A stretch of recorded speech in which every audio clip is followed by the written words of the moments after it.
What if The Devil Wears Prada 2 isn't really about fashion at all? What if it's about what stress does to people? Throughout the movie, we watch talented, capable people change under pressure. Ambition becomes obsession. Confidence becomes intimidation. Loyalty becomes self-sacrifice. Even kindness can turn into resentment. From my perspective, this isn't a movie about personality types. It's a movie about how stress can transform our greatest strengths into our biggest liabilities. It's a movie about personality under stress. And that's why so many people see themselves in these characters. Let's start with Miranda Priestley. Miranda is a classic quadrant 4 personality. People in this quadrant tend to be independent, self-confident, assertive, and highly self-sufficient. They value competence, excellence, and results above almost anything else. At her best, Amanda is remarkably effective. She's composed under pressure, makes difficult decisions quickly, and doesn't allow emotions to interfere with performance. She expects excellence because she demands excellence from herself. But we also see what happens when a quadrant 4 personality becomes stressed. Those strengths can begin to shift. Confidence can become arrogance. Independence can become emotional detachment. Assertiveness can become intimidation. Throughout much of the movie, Miranda operates somewhere between her green zone strengths and her gray zone stress responses. Now let's look at Andy Sachs.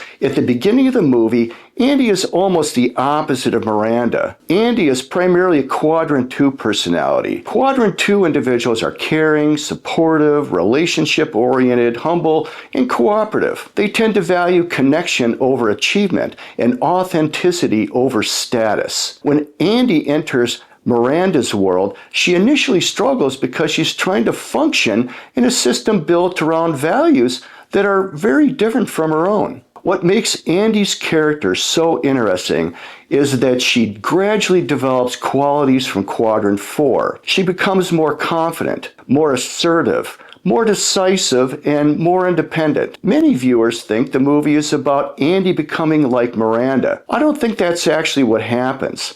I think the movie is about Andy learning that she needs some quadrant 4 strengths in order to succeed, while also realizing she doesn't want to abandon her quadrant 2 values. In psychological terms, she's integrating new strengths without losing her identity. Now let's talk about Emily. Emily is one of the easiest characters to place. She's a strong quadrant 1 personality. Quadrant 1 individuals are ambitious, driven, organized, achievement-focused, and highly motivated. They thrive on goals, recognition, and accomplishment. Emily's entire identity revolves around success and advancement. She wants to perform well, gain status, and be recognized for her efforts. Under stress, however, quadrant 1 personalities can become perfectionistic, rigid, and overly controlling. We see Emily constantly operating under pressure, desperately trying to meet impossible standards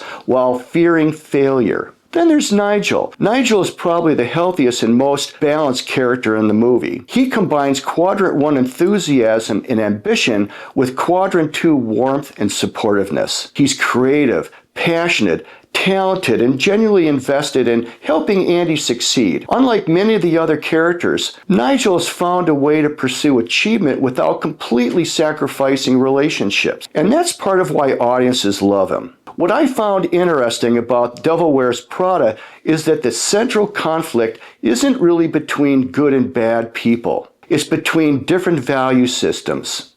Miranda represents achievement, competence, and excellence. Andy represents relationships, authenticity, and balance. Neither side is entirely right, and neither side is entirely wrong. The movie asks a deeper question.